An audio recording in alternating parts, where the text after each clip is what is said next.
www.ethiopicaling.net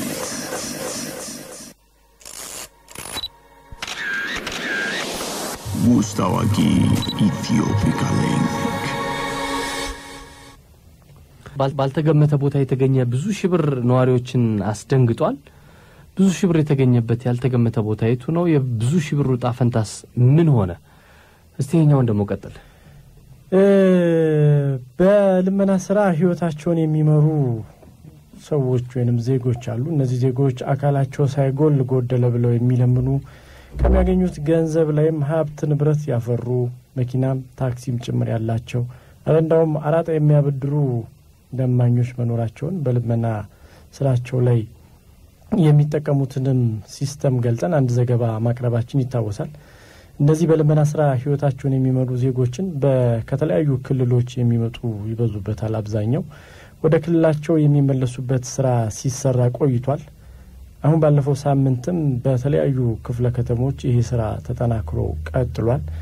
ይህን ስራ ከሚሰራባቸው አካባቢዎች የዛሬ ሳምንት ቅዳሜ ለጠዋት ኮልፌ ክፍለ ከተማ የሚገኝና በልመና ስራ የሚተዳደሩ ዜጎችን ወደ መሰብሰቡ ሁኔታ ገብቶ ነበረ።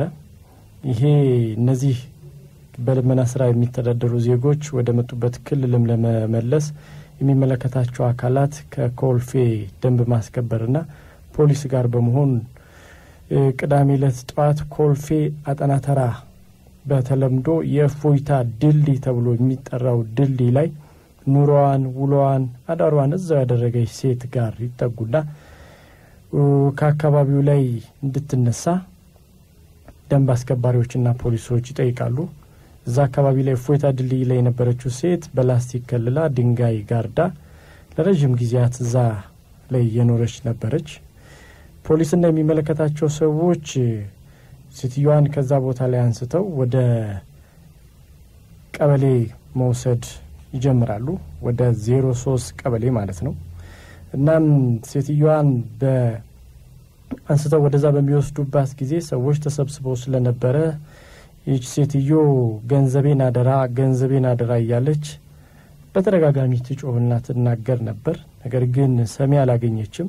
የተወሰኑት ደንብ አስከባሪዎች እሷን ወደ 03 ቀበሌ መውሰድ፣ የተቀሩት ደግሞ በከፍተኛ ሁኔታ ተቆልሎ የነበረውን እሷን ለነፋስ ለአንዳንድ ነገሮች መከለል ያደረገችውን ድንጋይ እንዲሁም የተለያዩ ቁሳቁሶች ማፍረስ መለቃቀም ይጀምራሉ። በዚህ ጊዜ ነው እንግዲህ አንድ ማዳበሪያ እይታቸው ውስጥ የገባው። ይሄ ማዳበሪያ መጀመሪያ ጫፉ ላይ አንዳንድ ብሮች ነበሩት።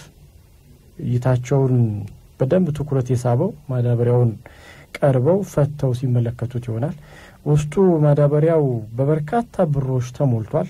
እናም ያቺ በፖሊሶችና በደንብ አስከባሪዎች ወደ ቀበሌ 03 ተወሰድ ገንዘቤን አደራ ትል የነበረችው ሴት ንግግርም ትኩረት ይሰጣቸውና ሌሎች ማዳበሪያዎችንም መፈተሽ ይጀምራሉ። በአጠቃላይ እዛ አካባቢ ላይ የሷ ከነበሩ ንብረቶች ውስጥ ከማዳበሪያው ውስጥ ገንዘብ በርካታ ብሮች ይገኙና መቆጠር ይጀምራሉ። እነዚህ ብሮች ሲቆጠሩ ከ16000 ብር በላይ ሆኖ ይገኛል። እናም ቦታውን አፈራርሰው ገንዘቡንም እሷ ወደነበረችበት ቦታ ይዘው ሄዳሉ። በኋላ ግን እቺ ሴትዮ ብዙም ሳይቆይ ተመልሳ እዛው አካባቢ ላይ መኖር ጀምራለች። የልመና ስራ የሚተዳደሩ ሰዎችን ስትወስዱ ነበረ፣ እንዲህ አይነት ነገር የሚያደርጉትን ስትመልሱ ነበረ። ከዚህ ቦታም ከኮልፌ ፎይታ ድልድይ ላይ እንዲህ አይነት ሰው አንስታችሁ አሁን ግን ተመልሳ መጣለች፣ ጉዳዩ ምንድነው ስንል የሚመለከታቸው አካላትን ጥያቄ አቅርበን ነበረ። በተለይ የኮልፌ ክፍለ ከተማ ፖሊስ አሁን ተወስደን ነበረ ወደ 16000 ብር የሚጠጋም ከአካባቢው ላይ አግኝተን ለሴትዮዋ መልሰንላታል። የሷ መሆኑን ማረጋግጠን ሰጥተናል። ነገር ግን ሴትዮዋ ወደዛ ቦታ ላይ ተመልሳ ልትመጣ የቻለችው የአእምሮ ህመምተኛ በመሆኗ ምክንያት ወደየትም ልንወስዳት ስላልቻልን እንደሌሎቹ ወደ ክልሏ እንድትመለስ አላደረግንም፣ ለቀናታል። ለዛም ነው ተመልሳ የመጣችው ሲሉ ገልጸውልናል የሚመለከታቸው አካላት። ስለዚህ ያልተገመተ ቦታ ላይ በርካታ ብር የተገኘው እዚህ ድልድይ ላይ በልመና ህይወቷን ትመራ የነበረች ሴትን 16000 ብር በላይ ገንዘብ በማዳበሪያ ተሞልቶ ነው። ግን አሁን ለአደጋም ያጋልጥ ይመስለኛል እቺን ያምሮ ህመምተኛ ማለት ነው። ያ ገንዘብ እሷ ጋር መኖሩ ደግሞ አሁን ከተረጋገጠ እንግዲህ ጥቃትም እንዳይሰነዝሩባት ሌሎች ገንዘቡን ለመውሰድ ማለት ነው የፖሊስ ደግሞ ድጋፍ ያስፈልጋታል ማለት ነው የጥበቃ ያስፈልጋታል እውነት ነው